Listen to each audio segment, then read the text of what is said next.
and the artist has a kind of messy, confusing, porous kind of membrane of thinking about where does the work begin and end? When do you start work as an artist? Like, when do you clock on? We've seen, a lot of people within this industry either go to study or something like that to be able to cope, or they've, left the industry entirely. Comrades! No, you fucked up. Mayday fired. You would have been totally fired from Mayday. That's what we did. Could we just it feels good, alright? Like, I haven't done it for a really long time since I played one of the goats in Animal Farm. And I did play the goat, Muriel. Yeah, I remember. But no, really, it feels really good. Okay, so just give it a go for yourselves. Alright, that was the Mayday vibe. You ready? Comrades! Yeah.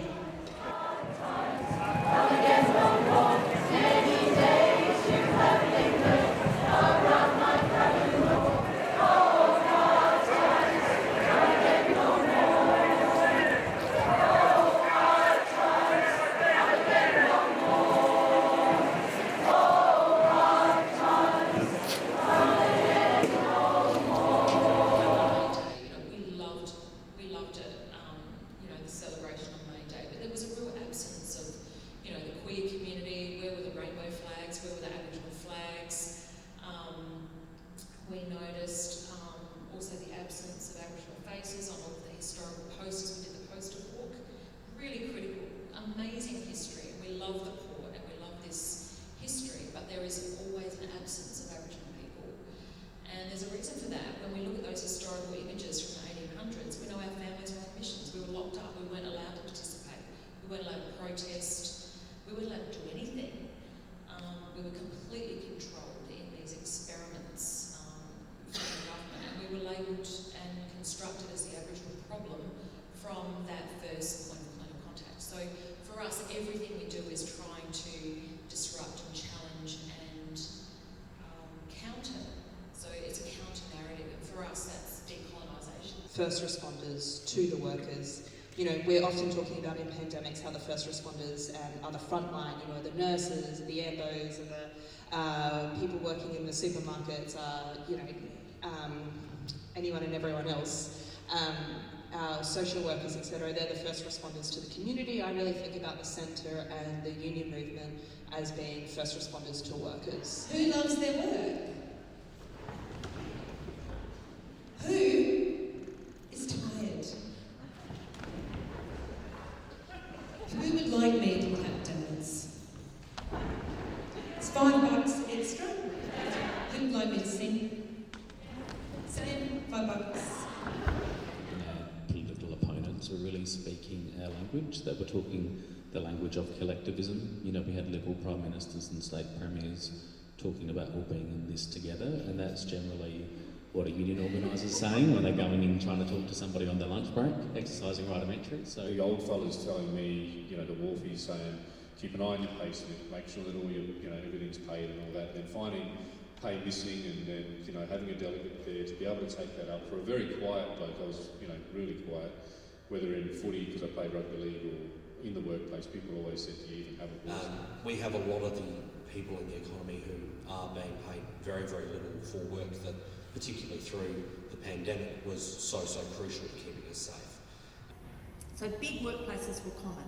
And the other thing that's a key difference is everyone had their lunch hour at the same time, and they had a lunch hour.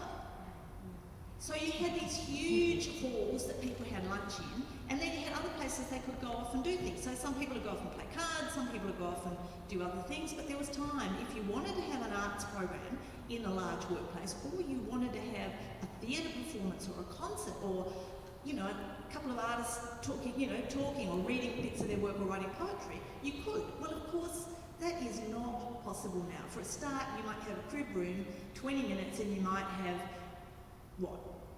15 people in there?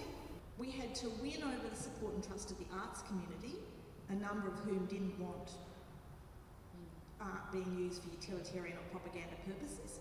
In the beginning, the stakes are low. nothing is serious, and everything is to be taken with a grain of salt. The setting is casual, and everyone is relaxed, although perhaps a little bit cold. Let's think of this as a little bit of fun, a little something on the side, and in betweener. Either way, nothing is set in stone. If a mild sense of disinterest envelops the room, there's no need to stay. Come and go as you like.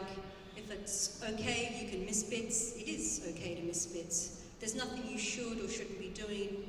It's whatever you just like whatever.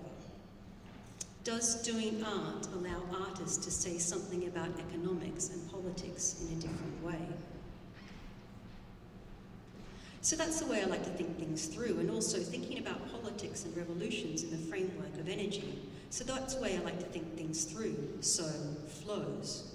Striking in the art world is a new notion to me. I can try think through it. Striking and different forms of strategy is something I like to think through quite a lot, especially in relation to thermodynamics.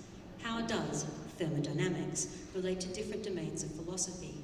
How does the notion of energy affect the way that we think about metaphysics, aesthetics, practical philosophies of mind? What's important to me is to try and reframe these notions of force being a Newtonian paradigm taken up into philosophy through Kant, through Hegel, into Marx, whereas Marx is the first person that starts to really think energy, for example, social reproduction. How does society energetically reproduce itself?